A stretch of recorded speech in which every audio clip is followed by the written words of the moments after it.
কোনো যাত্রায় যাব বলে মনে করি তখনই আমরা প্রস্তুত থাকি আসন্ন বিপদের জন্য বা সংকটের জন্য। যেমন যদি আমাদের মনে হয় যে আজকের পরিবেশ খুব ঠান্ডা হবে, তাহলে আমরা গরম বস্ত্র ধারণ করি বা সেটাকে সাথে নিয়ে যাই। যদি মনে হয় যে বৃষ্টি হতে পারে বা বৃষ্টি হয়ে চলেছে আমরা দেখছি, তাহলে আমরা একটা ছাতা সাথে নিয়ে নিই। আমরা প্রস্তুত থাকতে চাই এবং এটাই উচিত, এবং সেই কারণেই আমরা যাত্রায় সাফল্য লাভ করি। কিন্তু যদি আমরা কথা বলি জীবনযাত্রা নিয়ে, যা কিনা সব থেকে বেশি গুরুত্বপূর্ণ, তাহলে তার জন্য আমরা পূর্ণরূপে প্রস্তুত থাকি না। আশেপাশের মানুষ, এই সমাজ, আমাদের সাথী, আমাদের মিত্ররা যে কোনো মুহূর্তে বদলে যেতে পারেন। সেই জন্য আমরা নিজেদেরকে কখনো সাবধান করি না, কখনোই নিজেদের প্রস্তুত করি না। আমাদের এটা কখনোই মনে হয় না যে এরকম হতে পারে, আর সেই কারণেই শেষে গিয়ে আমরা অত্যন্ত দুঃখ পাই। একটা অমূল্য শিক্ষা আছে যেটা আমাদের লাভ করা উচিত, সতর্ক থাকা উচিত। এই জীবনযাত্রার জন্য শুধুমাত্র এই পরিবেশের বিষয়ে তথ্য সংগ্রহ করা বা তাকে অনুমান করা এটুকু হলেই চলবে না। আমাদের আশেপাশের মানুষজনকে দেখতে হবে, তাদের স্বভাব পরিস্থিতির ওপর নজর রাখতে হবে। যখন তারা রং পাল্টাচ্ছেন নজর রাখতে হবে, তা অত্যন্ত আবশ্যক। পরিবর্তন আপনার জীবনে অবশ্যম্ভাবী, সঠিকভাবে তার সম্মুখীন হন। আসুন আমার সাথে ভালোবেসে বলুন, রাধা রাধা।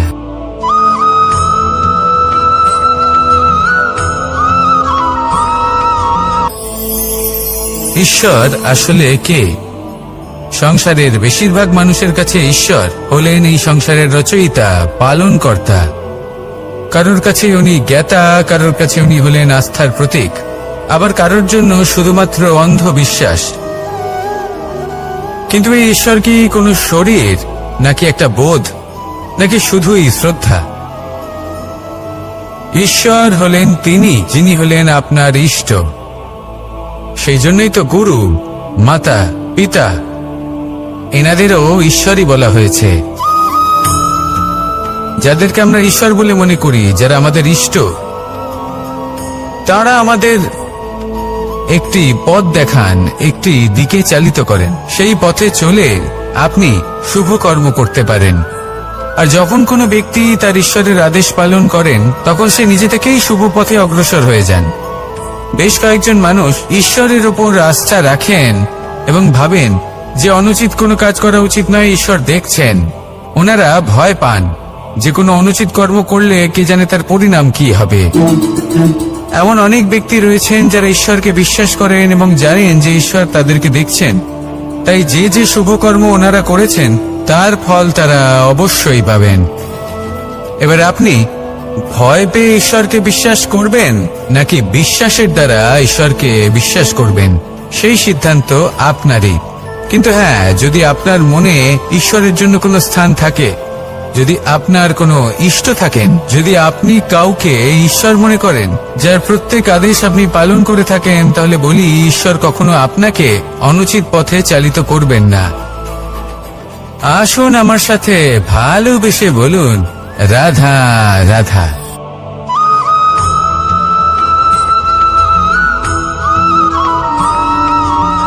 আমি রথে যাত্রা করি, তাতে বারবার পথে থামি আর দেখি যে আমি অনুচিত দিকে যাচ্ছি না তো, আমি উচিত পথেই যাচ্ছি তো।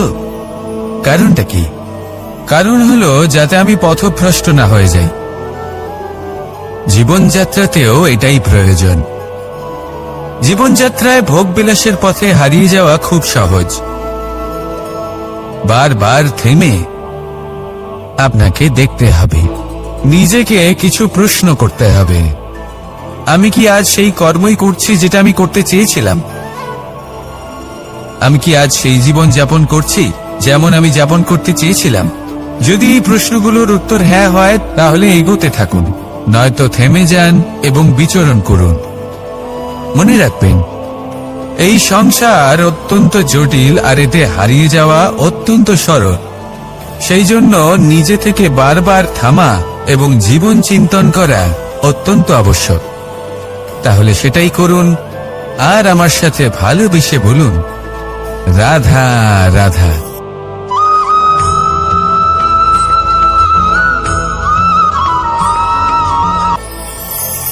কথায় আছে যে স্বপ্ন এবং লক্ষ্য হলো একটি মুদ্রারই দুটি দিক। যতক্ষণ না স্বপ্ন দেখছেন ততক্ষণ বুঝবেন কি করে আপনার লক্ষ্য কি। স্বপ্ন দেখে যদি নিজের লক্ষ্য বুঝতে পারেন, সেটা পেতে চান, তবেই সেটা লাভ করতে পারবেন। কিন্তু স্বপ্ন এবং লক্ষ্য এই দুইয়ের মধ্যে একটা ভারসাম্য রয়েছে, যেটা বজায় রাখা প্রয়োজনীয়। একে আমরা বলে থাকি পরিশ্রম। দেখুন, যদি আপনি স্বপ্ন দেখতে চান তাহলে পরিশ্রম ত্যাগ করে নিদ্রা লাভ প্রয়োজন। কিন্তু যদি আপনি লক্ষ্য লাভ করতে চান তাহলে আপনাকে নিদ্রা ত্যাগ করে পরিশ্রম করতে হবে। তাই আলস্য ত্যাগ করুন এবং সিদ্ধান্ত নিন যে আপনি কি চান। আপনার জীবনের এই তুলাদণ্ডে স্বপ্নের পাল্লা ভারী হওয়া প্রয়োজন নাকি লক্ষ্যের? আমার মতে এই দুইয়ের মধ্যে যদি ভারসাম্য বজায় রাখেন তবে পথ নিজে থেকেই সামনে আসবে। শুধু সেই পথে অগ্রসর হতে থাকুন এবং আমার সাথে ভালোবেসে বলুন, রাধা রাধা।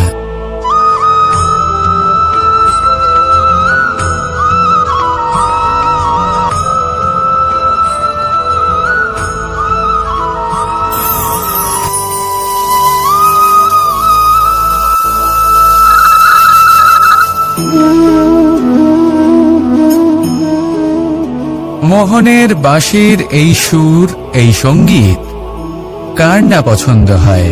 সবারই খুব ভালো লাগে। এবার এই সুর আসে কোথা থেকে? কেউ বলবেন কৃষ্ণের হৃদয় থেকে। সত্য কথা, এই সুর হৃদয় থেকে নির্গত হয় এবং প্রকট হয় এই বাঁশি থেকে। এই বাঁশিটাকে দেখুন, এই ছিদ্রগুলি দেখুন, প্রত্যেকটা সুর থেকে নিজস্ব একটা স্বর নির্গত হয়। এবার যে ব্যক্তি এই সমস্ত সুর এবং স্বর বুঝতে পারেন, এতে নিপুণ, তিনি এই বাঁশির দ্বারা যে সুর নির্গত করবেন তা তো মধুর অবশ্যই হবে। এবার জীবনের সাথেও কিছুটা এরকমই ঘটে। জীবনের কিছু নীতি থাকে, অর্থ, কুটুম্ব এবং আধ্যাত্মিক। যদি জীবনের প্রত্যেকটা মুহূর্ত সুখময় হয় এরকম আপনি চান, তাহলে এই তিনটি নীতিতে আপনাকে নিপুণ হতে হবে। কোনো একটি বিশেষ নীতির প্রতি যদি আপনি বেশি ঝুঁকে পড়েন তাহলে বাকি দুই নীতি থেকে যা সুখ লাভ করা সম্ভব তা পারবেন না। ধন অর্জন করতে হবে পরিবারের জন্য, পরিবারের সুখ মনের শান্তির জন্য, মনে শান্তির প্রয়োজন মনের শুদ্ধতার জন্য। যখন এই মন শুদ্ধ হবে, জীবন শুদ্ধ হবে, পবিত্র হবে, সুন্দর হবে এবং ভালোবেসে বলবে, রাধা রাধা।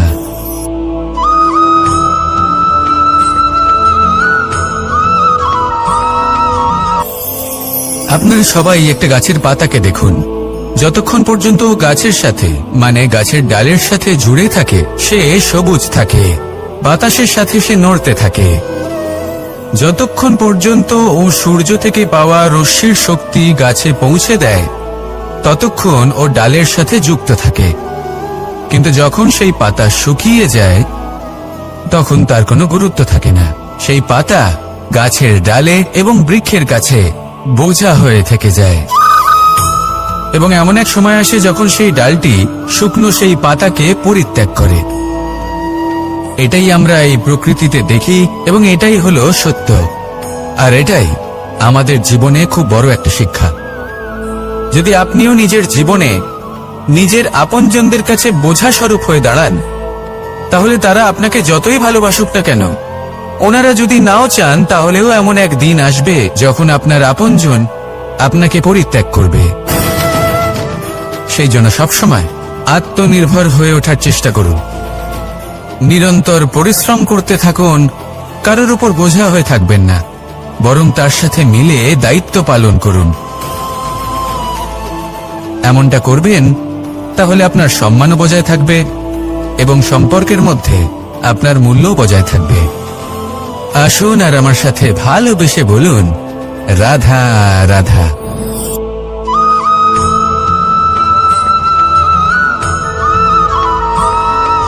এই শুকনো পাতাটিকে দেখুন, নিষ্প্রাণ হয়ে পড়েছে। কোনো একটা সময় এই পাতাটি একটা গাছের ডালে ছিল। সেই গাছ ওর লালন পালন করত। যখন যখন বাতাস বইত, এই পাতায় কম্পন দেখা দিত, মনকে প্রফুল্ল করে তুলত। কোনো একদিন এই পাতা গাছের ডাল থেকে ঝরে পড়ে গেল।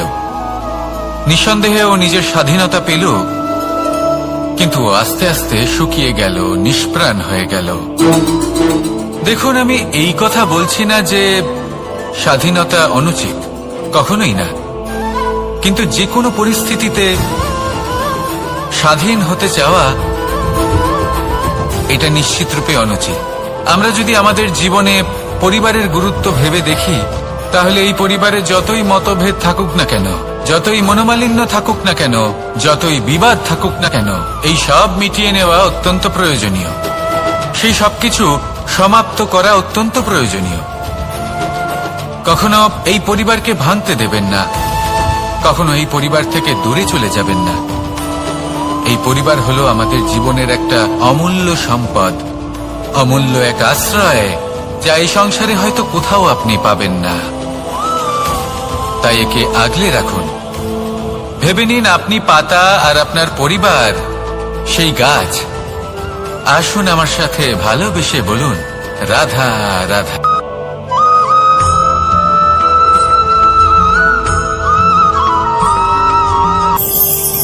প্রেম আড়াই অক্ষর, মাত্র আড়াই অক্ষরের এই শব্দ প্রেম, এর মধ্যে ত্রিলোকের এবং সমগ্র ব্রহ্মাণ্ডের বীজ নিহিত আছে। এমন কি আছে যা এই প্রেম করতে পারে না? যেখানে শক্তি এবং বিদ্যা প্রয়োগ করে আপনি কিছুই করতে পারবেন না, সেটাও প্রেম দ্বারা অর্জন করা সম্ভব। প্রেম চাইলে পাথরেও ফুল ফোটাতে পারে। প্রেম চাইলে ন্যাড়া পাহাড়ের বুক চিরে নদীপথ তৈরি করতে পারে। চাইলে নিরক্ষর ব্যক্তিকে সংসারের শ্রেষ্ঠ জ্ঞানী করে তুলতে পারে। শুধুমাত্র এই প্রেমের জন্য সবার দুষ্টু কানাই ঘনশ্যাম হয়ে উঠেছিল। শুধুমাত্র এই প্রেমের টানেই ত্রিলোকের স্বামী দ্বারকাধীশ নির্ধন সুদামার পদসেবাও করেছিলেন। এই প্রেম হলো সংসারের সবথেকে বড় শক্তি। এই সংসারের আধার হলো প্রেম। এমন কিচ্ছু নেই যা এই প্রেমের পক্ষে সম্ভব নয়। যেখানে বিদ্যা এবং শক্তি সাহায্য করতে পারে না, সেখানে এই প্রেম আপনাকে জয়ী করে দিতে পারে। তাহলে আসুন আর আমার সাথে ভালোবেসে বলুন, রাধা রাধা।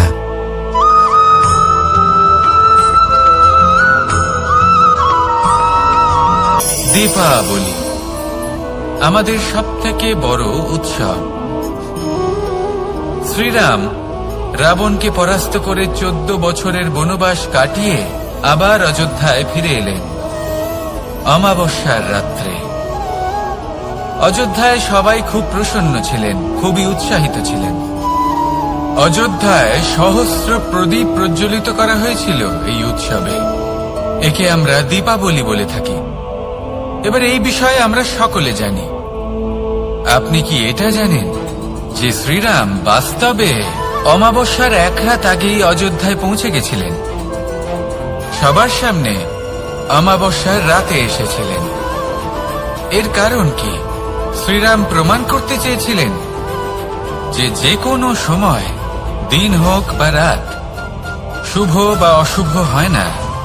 শুভ অশুভ কিছু থাকলে তা হলো মানুষের চিন্তা, তার ভাবনা, তার নির্বাচন আর তার কর্ম। নিজেই দেখে নিন। শ্রীরাম অর্থে দীপাবলি বলা যেতে পারে। তাহলে নিজের পরিবারের সাথে দীপাবলি পালন করুন। আপনাদের শুভেচ্ছা জানাই। আসুন আর আমার সাথে ভালোবেসে বলুন, রাধা রাধা।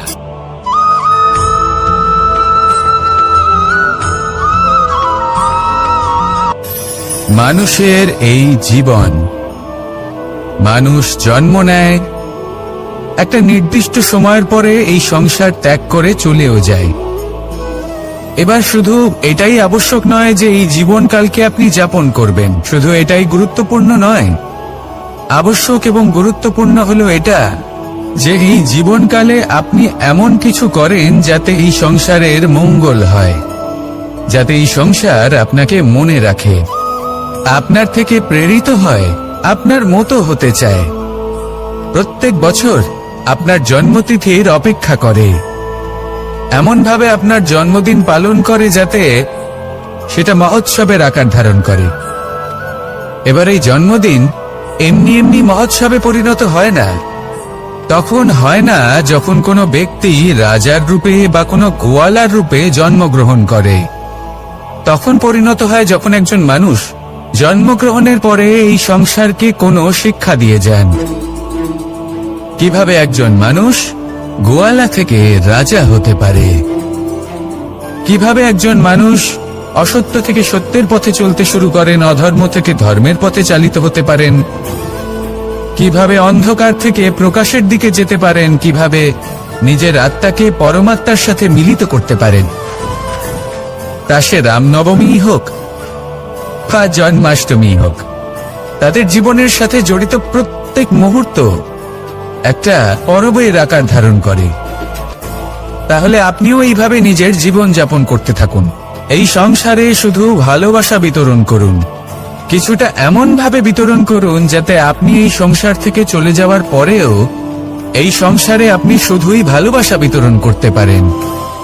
যদি আপনি এরকম করেন, সংসারকে প্রেরণা দেন, তাহলে আপনার জীবনও রাধা কৃষ্ণের প্রেমের মতোই অলৌকিক এবং দৈব হয়ে উঠবে।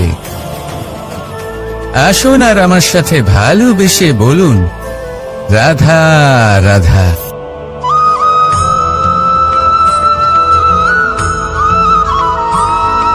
ভোজন। এই সংসারে যেই হোক না কেন, কোনো মানুষ হোক, কোনো প্রাণী হোক, কোনো কীট হোক বা কোনো বনস্পতি হোক, প্রত্যেকের জন্য ভোজন অতি আবশ্যক। কারণ ভোজন থেকেই শক্তি পাওয়া যায়, আর সেই শক্তি দিয়েই সংসারের, আমাদের জীবনের সমস্ত কার্য করা যায়। এবার এমন এক ধরনের শক্তি হয় যা শীতের ঋতুতে সূর্য থেকে আমরা পেয়ে থাকি, আর আরেক ধরনের উত্তাপ হয় যা দিয়ে ভোজন রান্না করা হয়, সুস্বাদু নানান ধরনের ভোজন।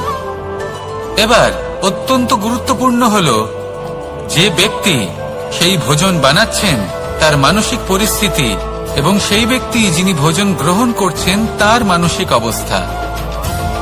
যখনই আপনি ভোজন বানাচ্ছেন তখন ভালোবাসার সাথে কাজটা করুন, ধন্যাত্মক ভাব নিয়ে, সৎ ভাবনার সাথে। কারণ আপনার এই মানসিক স্থিতি শক্তির আকারে সেই খাদ্যের সাথে মিলে মিশে যায়। আর যখনই আপনি ভোজন গ্রহণ করছেন তখন সদ্ভাবনার সাথে, প্রসন্নতার সাথে গ্রহণ করুন, ধন্যাত্মক ভাব নিয়ে। যদি আপনি প্রসন্নতার সাথে রান্না করেন, প্রসন্নতার সাথে খাদ্য গ্রহণ করেন, তাহলে আপনি প্রসন্নই থাকবেন, আর মন সুপ্রসন্ন হয়েই বলবে, রাধা রাধা।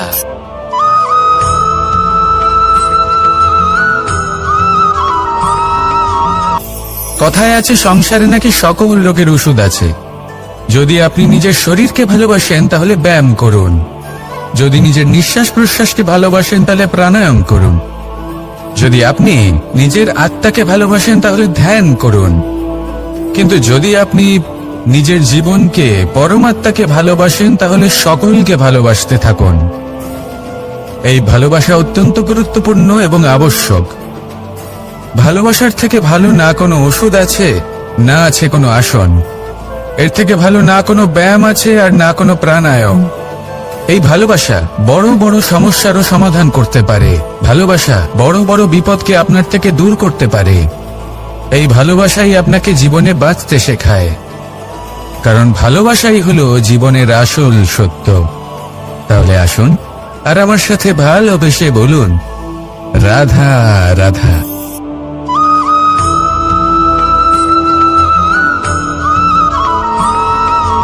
আমি মনুষ্যরূপে জন্ম নিয়েছি এবং সমস্ত কর্ম এই রূপেই করেছি, কিন্তু আশ্চর্যের বিষয় হলো যে আজও মানুষ আসেন এবং হাত জোড় করে প্রার্থনা করেন যেন আমি ওনাদের সহায়তা করি।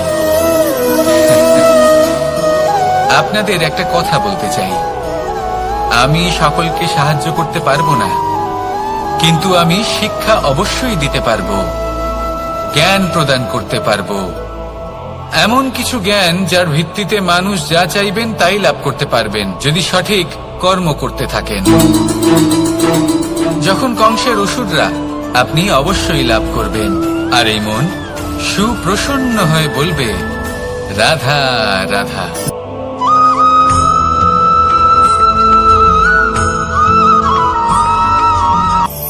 অর্থ, দ্বিতীয় পুরুষার্থ।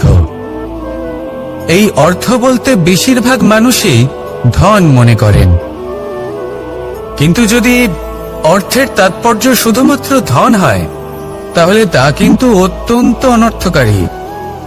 তাহলে অর্থের অর্থ কি? অর্থ সেটাই যা আমাদের জীবনের জন্য প্রয়োজনীয়, যা আমাদের সুখ দান করে, শান্তি প্রদান করে, কারণ সেটাই সবথেকে মূল্যবান।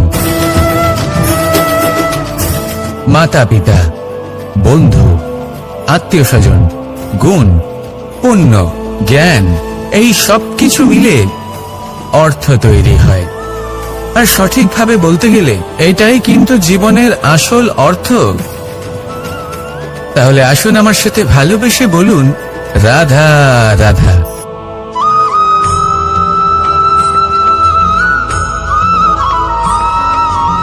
সুখ, দুঃখ এবং শক্তি, এই তিন হলো এই সংসারের ত্রিদেবের মতো। আমাদের জীবনে যা কিছু ঘটছে এই তিনটির ভিত্তির উপরেই হচ্ছে। আসলে এই সংসারের একটা নিয়ম আছে, যখনই আপনি কিছু লাভ করেন এই সংসার আপনার পরীক্ষা নেয়। এটা জানার জন্য আপনার পরীক্ষা নেয় যে আপনি যা কিছুই লাভ করেছেন আপনি কি আদৌ সেটার যোগ্য কিনা। ঠিক সেইভাবেই এই সুখ, দুঃখ এবং শক্তি আপনার পরীক্ষা নিয়ে থাকে। যখন সুখ আসে তখন সে আপনার পরীক্ষা নেয় যে আপনার মধ্যে অহংবোধ জাগ্রত হয়নি তো। যদি অহংবোধ চলে আসে তাহলে সুখ সেখানেই সঙ্গ ত্যাগ করে। দুঃখ আপনার ধৈর্যের পরীক্ষা নিতে থাকে, আর যদি আপনার মধ্যে ধৈর্য না থাকে তাহলে এটা আপনাকে আরো বেশি দুঃখের গভীর অন্ধকারে ঠেলে দেবে। সেখানে শক্তি পরীক্ষা নেয় আপনার বিনম্রতার। যদি আপনি বিনম্র না হন তাহলে হয় এই শক্তি আপনার সঙ্গ ত্যাগ করবে, নয় এই শক্তি বিনম্রতার অভাবে আপনার পতনের কারণ হতে পারে। এই সংসারে যে কোনো ব্যক্তি যিনি এই পরীক্ষায় উত্তীর্ণ হয়ে থাকেন এই জীবনে তিনি সাফল্য লাভ করেন। আসুন আমার সাথে ভালোবেসে বলুন, রাধা রাধা।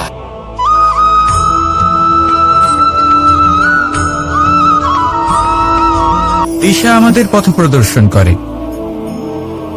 আর আমরা এই দিশার মধ্যেও পবিত্র অপবিত্র, শুভ অশুভ জিনিস খুঁজে পাই। কিন্তু প্রশ্ন হলো এটাই যে সত্যি কি এই দিশা পবিত্র বা অপবিত্র হয়, শুভ বা অশুভ হয়? সত্যি কথা বলতে দিশা শুধুই একটা দিক মাত্র, কিন্তু সেই দিকে যে ব্যক্তি থাকেন তার কর্ম হয় শুভ হয় নয় অশুভ হয়। যেমন ধরুন সূর্য, সূর্য যাকে ছাড়া আমাদের জীবন চলতে পারে না, উনি উদিত হন পূর্ব দিক থেকে, এবং এই কারণে সূর্য মহান নন বা পবিত্র নন যে উনি পূর্ব দিক থেকে উদিত হন। উনি এই কারণে মহান কারণ উনি আমাদের সকলকে প্রকাশ প্রদান করেন, এবং পূর্ব দিক এই কারণে মহান কারণ সেদিক থেকে সূর্যোদয় হয়। এবার সূর্যাস্ত হয়ে থাকে পশ্চিম দিক থেকে, আর তাই বেশিরভাগ মানুষ পশ্চিমকে অশুভ মনে করেন, অপবিত্র মনে করেন। সেখানেই যদি আমি উত্তর এবং দক্ষিণের কথা বলি তাহলেও সেই একই ব্যাপার। উত্তর দিকে যদি আমরা কখনো যাত্রা করতে চাই তাহলে আমরা নিঃসংকোচে কোনো ভাবনা চিন্তা ছাড়াই যাত্রা করতে পারি। সেখানেই দক্ষিণ দিকে যদি আমরা যাত্রা করতে চাই তাহলে আমরা শুভ মুহূর্ত খুঁজি। কারণটা কি? কারণ উত্তর দিকে হিমালয় পর্বত আছে, যেখানে আমরা জড়িবুটি খুঁজে পাই, যেখান থেকে পবিত্র নদী প্রবাহিত হয়। সেখানেই দক্ষিণ দিকে আছে বিশাল নোনা জলের সাগর। এমন একটা স্থানও আছে যেখানে লঙ্কাপতি রাবণ থাকতেন। আর হয়তো এই সকল কর্মের কারণেই আমাদের দৃষ্টিভঙ্গি এমন হয়ে গেছে। তাই আপনার কর্ম সবসময় যথাসম্ভব শ্রেষ্ঠ রাখুন, কারণ আপনার কর্ম শুধু আপনার জন্যই নয়। আপনি যেখানে আছেন, আপনার কুল, আপনার স্থান, আপনার দিশা, এই সবকিছুর ওপর তার প্রভাব পড়বে। তাই সবসময় শুভ কর্ম করুন এবং আমার সাথে ভালোবেসে বলুন, রাধা রাধা।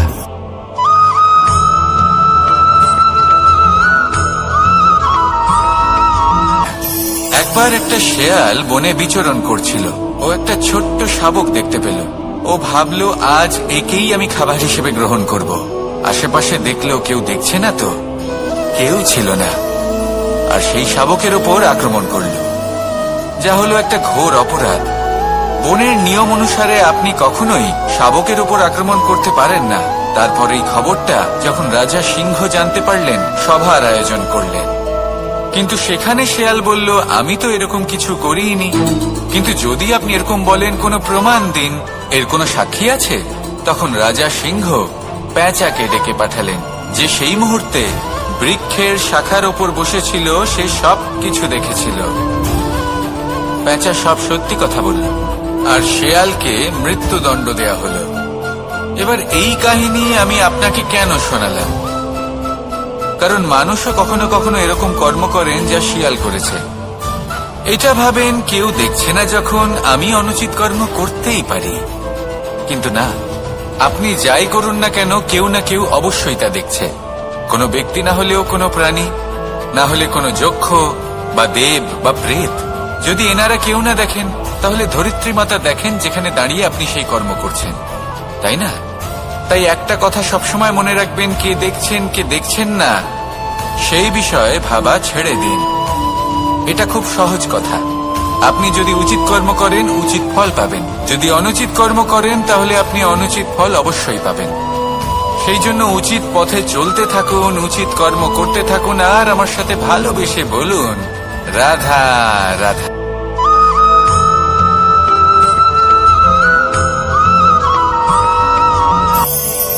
ঈশ্বর আসলে কে?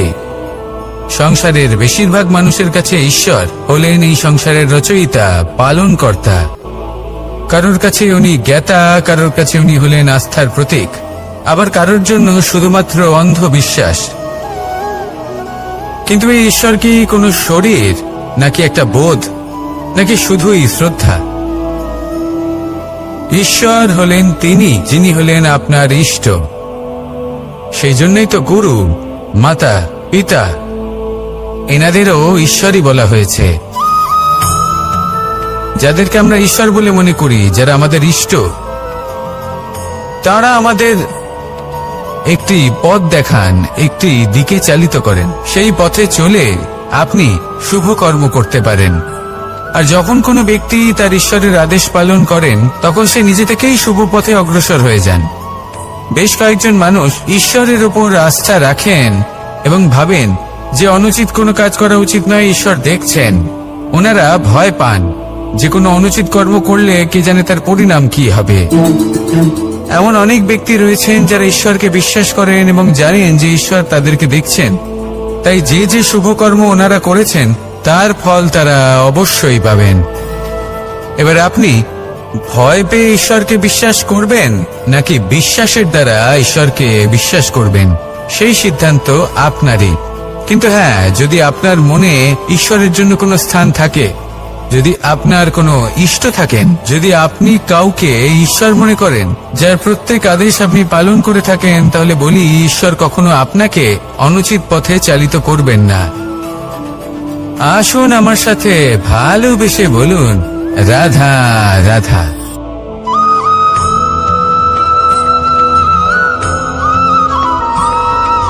মানুষ যখন এই সংসারে প্রবেশ করে, অর্থাৎ জন্মগ্রহণ করে, তখন নিশ্চিন্তে থাকে, আনন্দে থাকে। কিন্তু যেই মাত্র তার মধ্যে বোধশক্তি আসে, তখন সে চিন্তা করতে শুরু করে। চিন্তা ভবিষ্যতের, সেই সমস্ত বিষয় নিয়ে চিন্তা করে যা ওর হাতে নেই।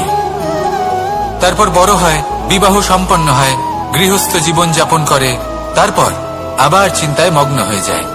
ভাবে, এই যে আমার পরিবার, আমি কি ঠিকমতো তার খেয়াল রাখতে পারছি? কাল যখন আমি এই সংসার থেকে চলে যাব, তখন আমার এই পরিবারের দেখাশোনা কে করবে? শেষ পর্যন্ত এই পরিবার তো আমারই উত্তরদায়িত্ব। যাক, আপনাকে একটা প্রশ্ন করি।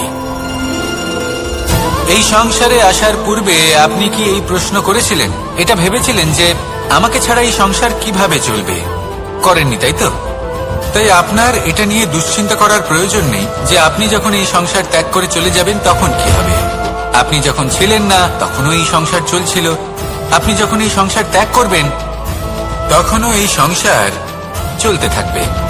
যদি কোনো বিষয়ের প্রভাব থাকে তা হলো আপনার আজকের তথা বর্তমানের কর্ম, অর্থাৎ আজ আপনি কি করছেন, কার জন্য মঙ্গল করছেন, কাকে প্রেরণা দিচ্ছেন, কাকে সাহায্য করছেন, কোন উদাহরণ প্রস্তুত করছেন। আপনি এই সংসারে যে ছবি অঙ্কন করবেন, সংসার সেটাই মনে রাখবে।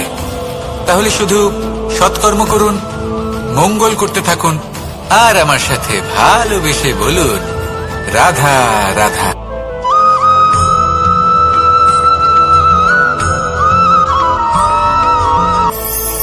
কথায় আছে যে স্বপ্ন এবং লক্ষ্য হলো একটি মুদ্রারই দুটি দিক। যতক্ষণ না স্বপ্ন দেখছেন ততক্ষণ বুঝবেন কি করে আপনার লক্ষ্য কি।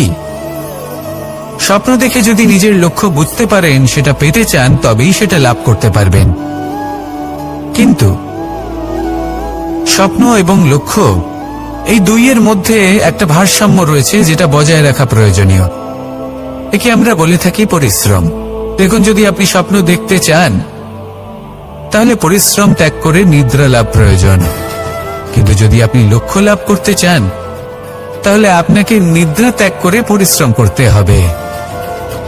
তাই আলস্য ত্যাগ করুন এবং সিদ্ধান্ত নিন যে আপনি কি চান। আপনার জীবনের এই তুলাদণ্ডে স্বপ্নের পাল্লা ভারী হওয়া প্রয়োজন নাকি লক্ষ্যের? আমার মতে এই দুইয়ের মধ্যে যদি ভারসাম্য বজায় রাখেন তবে পথ নিজে থেকেই সামনে আসবে। শুধু সেই পথে অগ্রসর হতে থাকুন এবং আমার সাথে ভালোবেসে বলুন রাধা রাধা।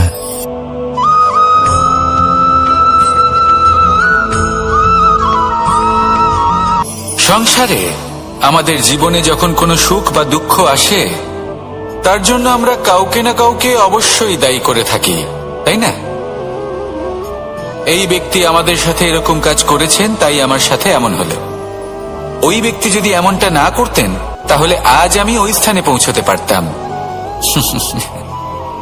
সবই আপনার দৃষ্টিভঙ্গির উপর নির্ভরশীল, আর যদি আপনার দৃষ্টিভঙ্গি এমন হয় তাহলে তা অনুচিত। সত্যি কথা বলতে এই সংসারে ভিন্ন ভিন্ন ধরনের মানুষ আছে।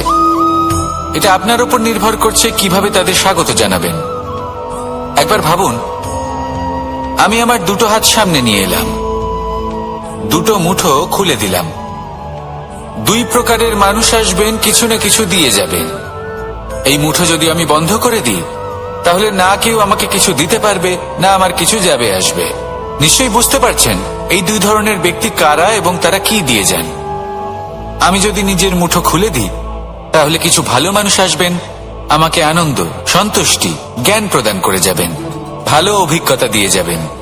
কোনো খারাপ ব্যক্তি যদি আসেন তাহলে তিনিও খারাপ অভিজ্ঞতা দেবেন, যার থেকে আমি শিক্ষা লাভ করব। এই সব কিছু আমি লাভ করতে পারি। মুঠো যদি বন্ধ করে রাখি তাহলে আমি কিছুই পাবো না। দেখুন, এই সংসারে প্রত্যেকের জীবনে এরকম। প্রত্যেকের জীবনে সবকিছুই আছে, ভালো খারাপ দুই মানুষই আছে, ভালো অভিজ্ঞতা আছে, খারাপ অভিজ্ঞতা আছে। নির্ভর করছে আপনার উপর যে আপনি কি করবেন, এনাদের স্বাগত কিভাবে জানাবেন, কার থেকে কি বুঝবেন, কি শিখতে পারবেন, আর কোন দৃষ্টিভঙ্গি নিয়ে অগ্রসর হবেন। এটাই নির্ধারণ করবে যে আপনার জীবন কেমন হবে। আসুন আমার সাথে ভালোবেসে বলুন রাধা রাধা।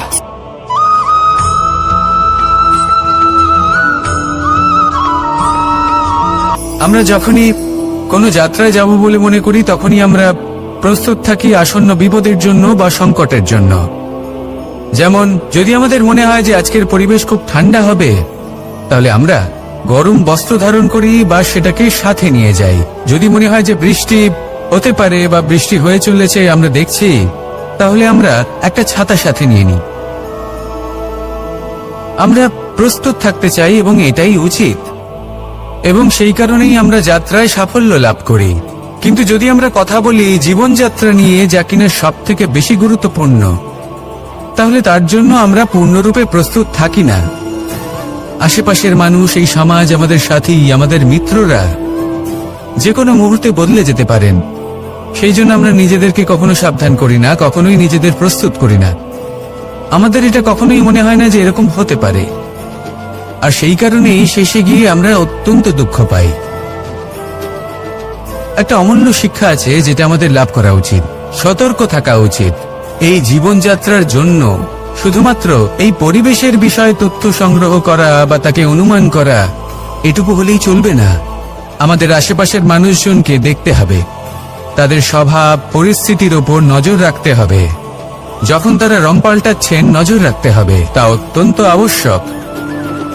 পরিবর্তন আপনার জীবনে অবশ্যম্ভাবী, সঠিকভাবে তার সম্মুখীন হন। আসুন আমার সাথে ভালোবেসে বলুন, রাধা রাধা।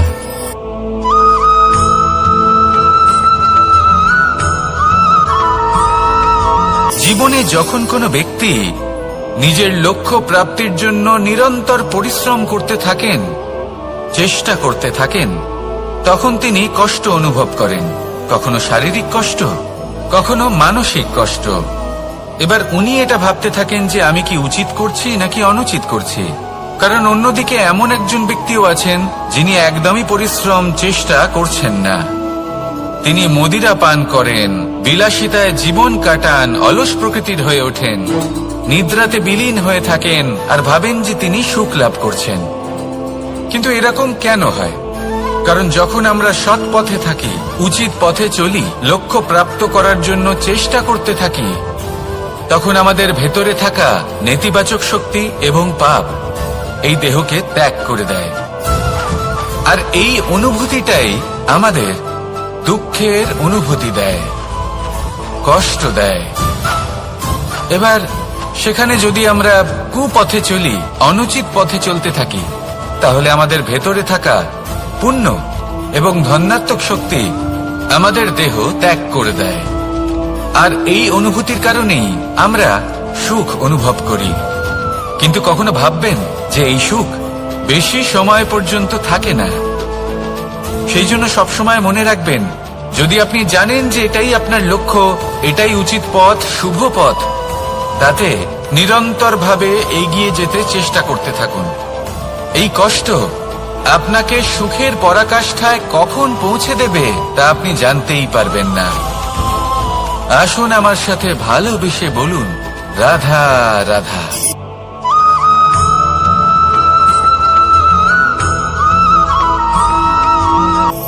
আমি রথে যাত্রা করি, তাতে বারবার পথে থামি আর দেখি যে আমি অনুচিত দিকে যাচ্ছি না তো, আমি উচিত পথেই যাচ্ছি তো। কারণটা কি? কারণ হলো যাতে আমি পথভ্রষ্ট না হয়ে যাই। জীবনযাত্রাতেও এটাই প্রয়োজন। জীবনযাত্রায় ভোগবিলাসের পথে হারিয়ে যাওয়া খুব সহজ। বারবার থেমে আপনাকে দেখতে হবে, নিজেকে কিছু প্রশ্ন করতে হবে। আমি কি আজ সেই কর্মই করছি যেটা আমি করতে চেয়েছিলাম? আমি কি আজ সেই জীবন যাপন করছি যেমন আমি যাপন করতে চেয়েছিলাম? যদি এই প্রশ্নগুলোর উত্তর হ্যাঁ হয়, তাহলে এগোতে থাকুন, নয়তো থেমে যান এবং বিচরণ করুন। মনে রাখবেন, এই সংসার অত্যন্ত জটিল আর এতে হারিয়ে যাওয়া অত্যন্ত সরল। সেই জন্য নিজে থেকে বারবার থামা এবং জীবন চিন্তন করা অত্যন্ত আবশ্যক। তাহলে সেটাই করুন আর আমার সাথে ভালোবেসে বলুন, রাধা রাধা।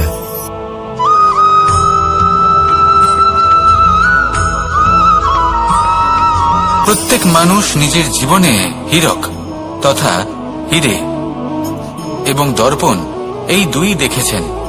এই দুই হলো সাদা এবং এরা দুজনেই আলোর প্রতিফলন ঘটায় এবং এরা দুজনেই উজ্জ্বল হয়ে ওঠে। আপনি হয়তো মনে মনে ভাবছেন যে এটা কি ধরনের তুলনা করছি। একটা হীরে তো রত্ন, তার মূল্য দর্পণের থেকে অনেক গুণ বেশি। কিন্তু হীরে থাকাতে দর্পণের মূল্য কিন্তু কোনো অংশে কমে যায় না, তাই না? মানুষ যখন হীরে নিজের হাতে নেয় তখন সবার আগে কি খোঁজে?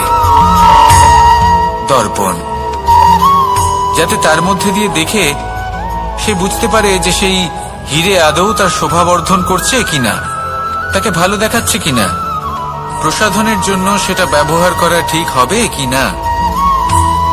অর্থাৎ হীরের উপস্থিতিতে দর্পণের গুরুত্ব কম হলো না, দর্পণের কারণে হীরের মূল্য বোঝা গেল।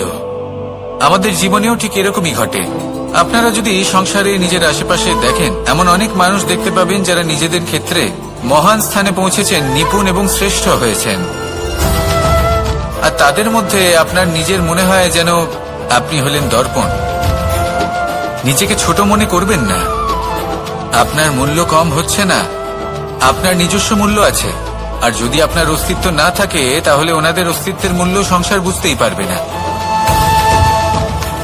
জীবনে সবসময় চেষ্টা করবেন যাতে আপনি আরো বেশি শ্রেষ্ঠ হয়ে উঠতে পারেন। আপনি নিজে যে স্থানে আছেন সেটাকে ছোট মনে করবেন না, তারও নিজস্ব একটা মূল্য আছে। যদি আপনি হিরে হয়ে থাকেন তাহলে অহংকার করবেন না, যদি আপনি দর্পণ হয়ে থাকেন তাহলে নিজেকে ছোট মনে করবেন না। আসুন আর আমার সাথে ভালোবেসে বলুন, রাধা রাধা।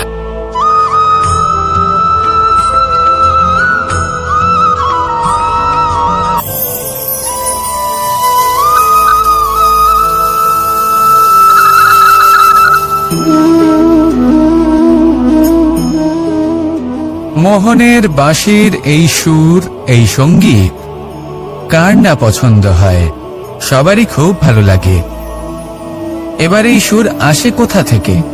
কেউ বলবেন কৃষ্ণের হৃদয় থেকে। সত্য কথা, এই সুর হৃদয় থেকে নির্গত হয় এবং প্রকট হয় এই বাঁশি থেকে। এই বাঁশিটাকে দেখুন, এই ছিদ্রগুলি দেখুন, প্রত্যেকটা সুর থেকে নিজস্ব একটা স্বর নির্গত হয়। এবার যে ব্যক্তি এই সমস্ত সুর এবং স্বর বুঝতে পারেন, এতে নিপুণ, তিনি এই বাঁশির দ্বারা যে সুর নির্গত করবেন তা তো মধুর অবশ্যই হবে। এবার জীবনের সাথেও কিছুটা এরকমই ঘটে। জীবনের কিছু নীতি থাকে, অর্থ, কুটুম্ব এবং আধ্যাত্মিক। যদি জীবনের প্রত্যেকটা মুহূর্ত সুখময় হয় এরকম আপনি চান, তাহলে এই তিনটি নীতিতে আপনাকে নিপুণ হতে হবে। কোনো একটি বিশেষ নীতির প্রতি যদি আপনি বেশি ঝুঁকে পড়েন, তাহলে বাকি দুই নীতি থেকে যা সুখ লাভ করা সম্ভব তা পারবেন না। ধন অর্জন করতে হবে পরিবারের জন্য, পরিবারের সুখ মনের শান্তির জন্য, মনে শান্তির প্রয়োজন মনের শুদ্ধতার জন্য। যখন এই মন শুদ্ধ হবে, জীবন শুদ্ধ হবে, পবিত্র হবে, সুন্দর হবে এবং ভালোবেসে বলবে, রাধা রাধা।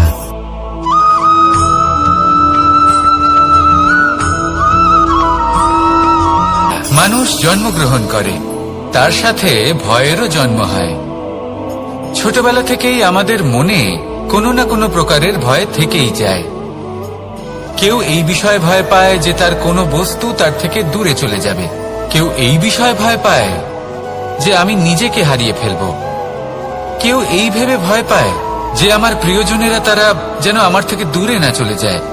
কেউ এই ভেবে ভয় পায় যে আমরা যেন পথ না হারিয়ে ফেলি, আদি ইত্যাদি। কিন্তু সত্যি কথা বলতে, ভেবে দেখুন এই ভয় বাস্তবে কি?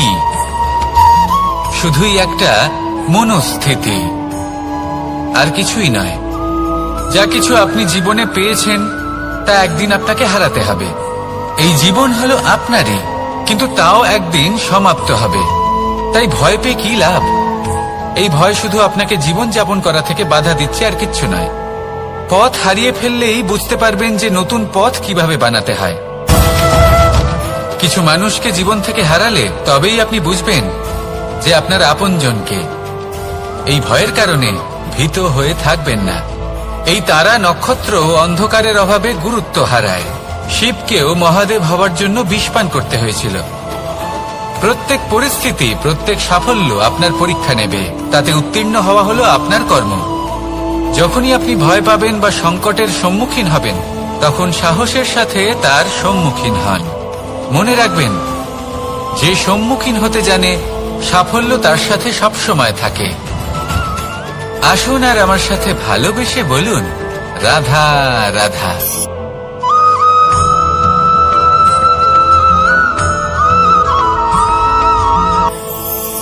দেখুন, এটা তো সবাই করে থাকেন। ধনের কামনা করা, ধন অর্জন করা, ঈশ্বরকে ধন্যবাদ জানানো, সবাই করেন, কিন্তু ফল সবাই পান না।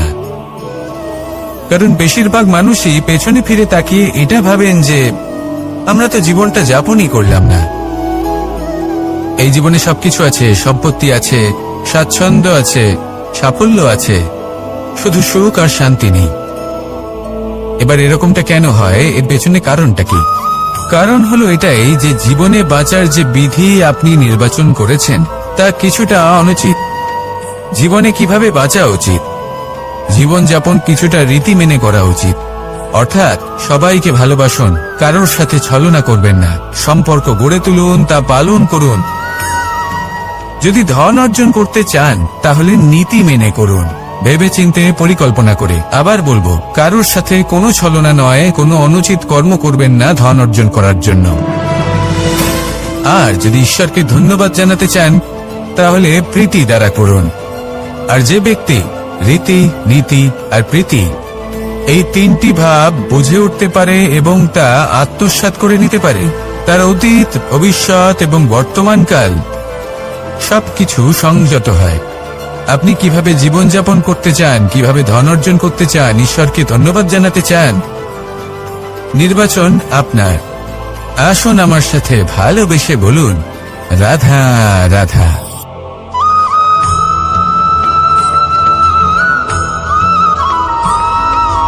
এই সংসারে সবথেকে বেশি কোমল বস্তু হলো রেশম।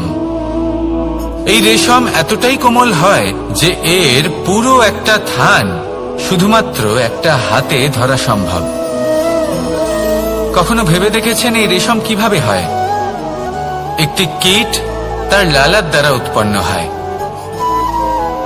এই কীট সেই রেশমকে পাক দিতে থাকে, পাক দিতেই থাকে, দিতেই থাকে, আর আস্তে আস্তে তার মধ্যেই জড়িয়ে পড়ে। শেষে ওর এই সুন্দর অমূল্য সৃষ্টি রেশমের এই সুতো তার নির্মাণ কার্য পূর্ণ হয়, কিন্তু তাতেই ও নিজে বন্দী হয়ে যায়। নিজেরই মায়াজালের এই বন্দী গৃহে নিজেই ফেঁসে যায়। এবার এই সুতোকে ব্যবহারযোগ্য করে তোলার জন্য এই কীটগুলিকে এই কবচের সাথেই ফুটন্ত জলে ফেলে দেওয়া হয়। এই সংসারে যদি আমাদের স্বপ্ন এই সংসারের দুঃখ হরণ করার জন্য, এই সংসারে সুখ বিতরণ করার জন্য হয়, তবেই আমাদের প্রগতি সম্ভব। যদি আমাদের এই স্বপ্ন শুধুই আমাদের এবং আমাদের স্বার্থ সিদ্ধির জন্য হয়, তাহলে এই স্বপ্ন আমাদের অন্ধ করে দেবে, আমাদের অন্ধকারের পথে নিয়ে যাবে, আর আমরাও সেই কীটের মতো হয়ে যাব। নিজেদেরই মায়াজালে আমরা নিজেই ফেঁসে যাব, আর শেষে আমরা যদি কিছু লাভ করি তা হবে একাকিত্ব, অন্ধকারময় মৃত্যু। তাই স্বপ্ন অবশ্যই দেখুন, কিন্তু এমন ভাবে স্বপ্ন দেখবেন না যে তার এই বন্দিগৃহে আপনি নিজেই ফেঁসে গেলেন। স্বপ্ন দেখুন পরোপকারের, পরমার্থের, সবাইকে উদ্ধারের, অন্ধকারের নয়। তবেই কল্যাণ হবে, আর তবেই হৃদয় প্রসন্ন হয়ে বলবে, রাধা রাধা।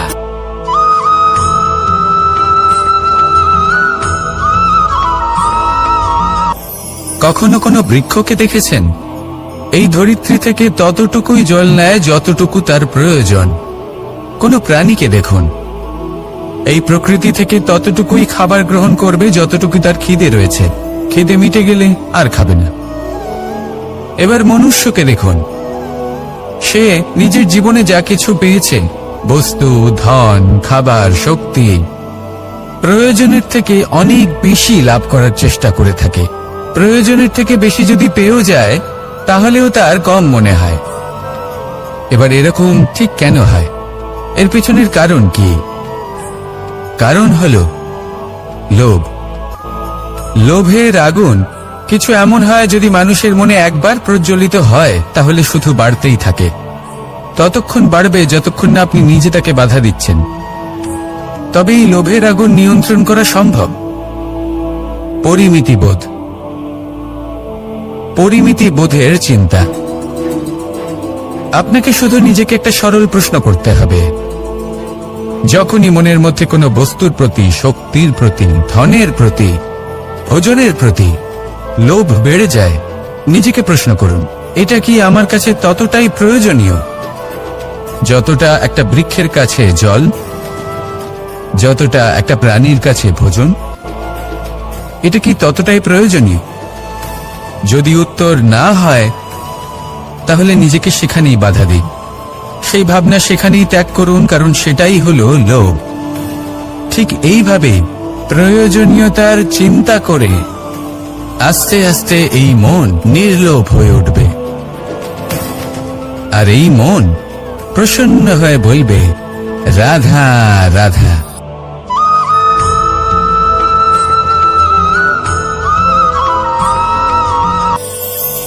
মানুষ যখনই কোনো কাজ করেন তখন ওনার মনে একটা প্রশ্ন অবশ্যই আসে যে এই কাজের পরে লোকে নিন্দা করবে নাকি প্রশংসা করবে। এই বিষয়ে ভাবতে ভাবতে ওনারা এটা বুঝতে ভুলে যান যে নিন্দা এবং প্রশংসার বিষয়ে ভেবে ওনারা নিজেদের একাগ্রতা এবং সমর্পণ দুটোই হারিয়ে ফেলেন। নিন্দা হবে ভেবে ভয় পাওয়ার কি প্রয়োজন? নিন্দাতে অনুচিত কি আছে?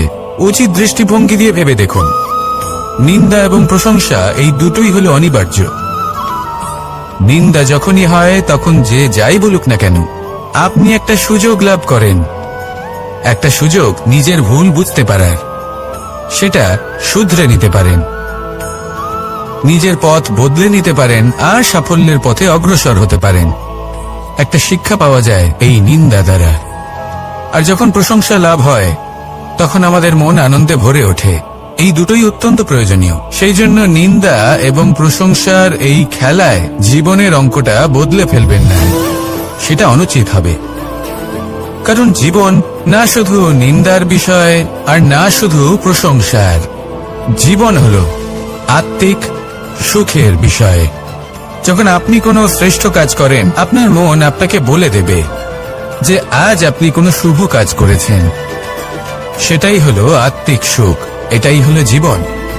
তাই নিন্দার মাধ্যমে যে দুঃখ জীবনে আসে বা ফেলে আসা অতীতের জন্য আপনার জীবনে যে দুঃখ আসে, সেগুলো ভাবা বন্ধ করে দিন আর কর্ম করুন এই বর্তমানের জন্য, আগামী ভবিষ্যতের জন্য।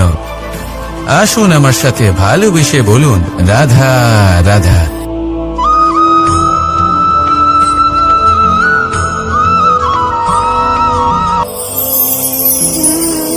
এ হলো গোলাপ ফুল। একে আমরা সকলেই চিনি। সমগ্র সংসার ভালোবাসে এই পুষ্পকে। এই ফুল দেখতেও সুন্দর। সবথেকে বেশি গুরুত্বপূর্ণ কথা হলো এর সুগন্ধ, যা দূর দূরান্ত থেকে ব্যক্তিদেরকে আকৃষ্ট করে। এই সুন্দর পুষ্প একটু মন দিয়ে দেখলেই দেখা যায় এর নিচে কাঁটা রয়েছে। এই সংসার বলে, এ প্রকৃতির কেমন রচনা, এত কোমল পুষ্প, এটা কি তীক্ষ্ণ কাঁটা সহ প্রস্ফুটিত হয়? এটাই হলো জীবনের সত্য।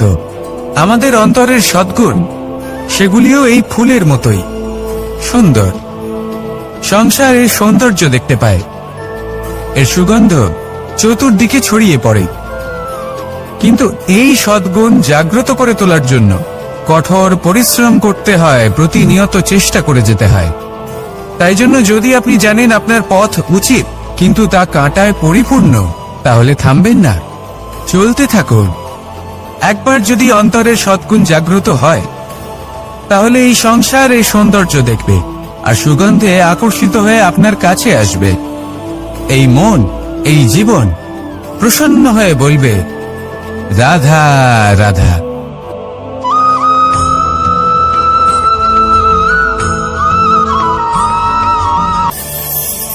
প্রত্যেকটি মানুষ জীবনে কখনো না কখনো এই কথাটা নিশ্চয়ই শুনেছেন যে ভাগ্যের থেকে বেশি আর সময়ের পূর্বে কিছুই পাওয়া যায় না। আর এটা সত্যিও বটে, কিন্তু এর থেকেও বড় একটা সত্যি আছে, আর সেটা হলো যে আপনি নিজেই নিজের ভাগ্য রচনা করতে পারেন নিজের কর্মের দ্বারা। যেমন ধরুন, যদি আপনার ভাগ্যে কোনো জিনিস না থাকে তাহলে সেটা এসেও চলে যাবে, আর যদি ভাগ্যে কিছু থাকে তাহলে তা নিজেই আসবে যদি আপনি সেই কর্ম করেন। যেমন ধরুন পাণ্ডবরা, ওনাদের জীবন কি ছিল, ওনাদের সাথে কি হয়েছিল? ওনাদের পিতা বনবাসী হয়েছিলেন, অকাল মৃত্যু লাভ করেছিলেন, এবার এটাই যদি ওনারা নিজেদের ভাগ্য বলে মেনে নিতেন আর কিছুই না করতেন, তাহলে মহাভারতের সেই যুদ্ধে জয়লাভ করে সমস্ত ভূমণ্ডলের স্বামী কি করে হয়ে উঠতেন? অর্থাৎ হতে পারে সিংহ বনের রাজা, কিন্তু শিকার নিজে পায়ে হেঁটে তার কাছে আসে না। সেই ভোজন লাভ করার জন্য সিংহকে কর্ম করতেই হয়। তাহলে আপনার ভাগ্যে যেটা আছে সেটা আসবে, কিন্তু কর্মের জোরে আসবে। তাই কর্ম করতে থাকুন আর আমার সাথে ভালোবেসে বলুন, রাধা রাধা।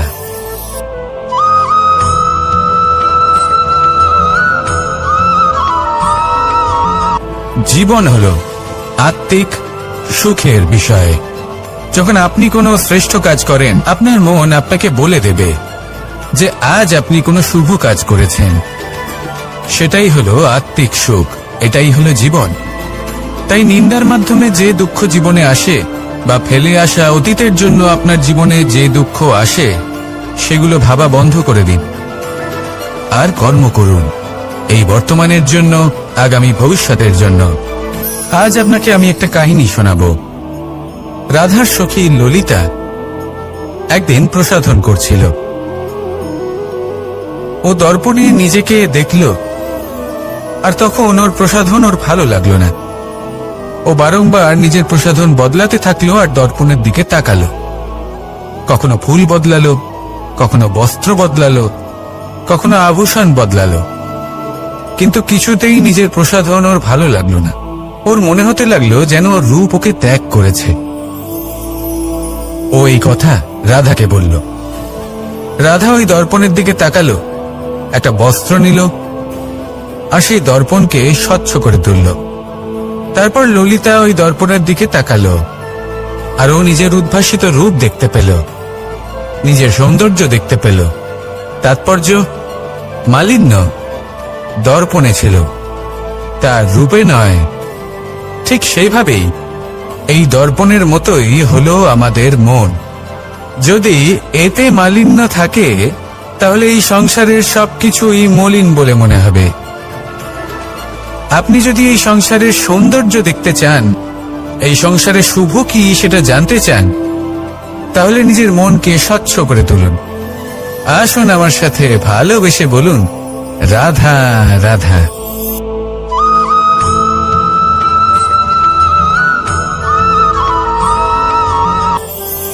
আপনি কখনো কখনো নিশ্চয়ই কোনো ব্যক্তিকে এটা বলতে শুনেছেন, বা আপনি নিজে বলেছেন বা ভেবে দেখেছেন যে আমি আমার নিজের জীবনে যেটা করতে চেয়েছিলাম সেটা করতে পারলাম না, যে লক্ষ্য অর্জন করতে চেয়েছিলাম সেটা অত্যন্ত কঠিন ছিল, আমি এগোতে পারলাম না, আদি ইত্যাদি।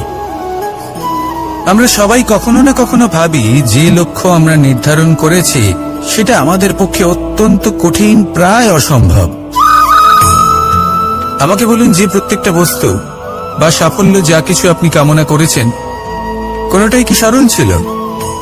নির্বাচনের সময় সেটা সরল ছিল না, সেই জন্যই আপনি সেই লক্ষ্যটা নির্বাচন করেছেন। কারণ সংসারের যে কোনো বস্তু বা কোনো সাফল্য যদি খুব সহজে পাওয়া যায় বা কম চেষ্টা করেই লাভ করা যায়, সেটা আমাদের ততটা সন্তুষ্ট করে না।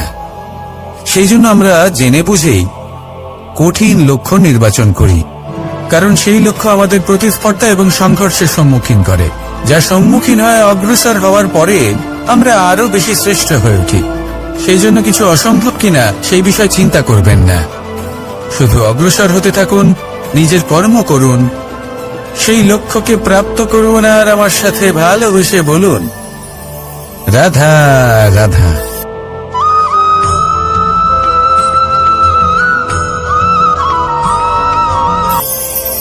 ঈশ্বর আসলে কে? সংসারের বেশিরভাগ মানুষের কাছে ঈশ্বর হলেন এই সংসারের রচয়িতা, পালনকর্তা। কারোর কাছে উনি জ্ঞাতা, কারোর কাছে উনি হলেন আস্থার প্রতীক, আবার কারোর জন্য শুধুমাত্র অন্ধবিশ্বাস। কিন্তু এই ঈশ্বর কি কোনো শরীর, নাকি একটা বোধ, নাকি শুধুই শ্রদ্ধা? ঈশ্বর হলেন তিনি যিনি হলেন আপনার ইষ্ট। সেই জন্যই তো গুরু, মাতা, পিতা এনাদেরও ঈশ্বরই বলা হয়েছে। যাদেরকে আমরা ঈশ্বর বলে মনে করি, যারা আমাদের ইষ্ট, তারা আমাদের একটি পথ দেখান, একটি দিকে চালিত করেন। সেই পথে চলে আপনি শুভ কর্ম করতে পারেন। আর যখন কোনো ব্যক্তি তার ঈশ্বরের আদেশ পালন করেন, তখন সে নিজে থেকেই শুভ পথে অগ্রসর হয়ে যান। বেশ কয়েকজন মানুষ ঈশ্বরের ওপর আস্থা রাখেন এবং ভাবেন যে অনুচিত কোনো কাজ করা উচিত নয়, ঈশ্বর দেখছেন। ওনারা ভয় পান যে কোনো অনুচিত কর্ম করলে কে জানে তার পরিণাম কি হবে। এমন অনেক ব্যক্তি রয়েছেন যারা ঈশ্বরকে বিশ্বাস করেন এবং জানেন যে ঈশ্বর তাদেরকে দেখছেন, তাই যে যে শুভ কর্ম ওনারা করেছেন তার ফল তারা অবশ্যই পাবেন। এবার আপনি ভয় পেয়ে ঈশ্বরকে বিশ্বাস করবেন নাকি বিশ্বাসের দ্বারা ঈশ্বরকে বিশ্বাস করবেন, সেই সিদ্ধান্ত আপনারই। কিন্তু হ্যাঁ, যদি আপনার মনে ঈশ্বরের জন্য কোনো স্থান থাকে, যদি আপনার কোনো ইষ্ট থাকেন, যদি আপনি কাউকে ঈশ্বর মনে করেন, যার প্রত্যেক আদেশ আপনি পালন করে থাকেন, তাহলে বলি ঈশ্বর কখনো আপনাকে অনুচিত পথে চালিত করবেন না। আসুন আমার সাথে ভালোবেসে বলুন, রাধা রাধা।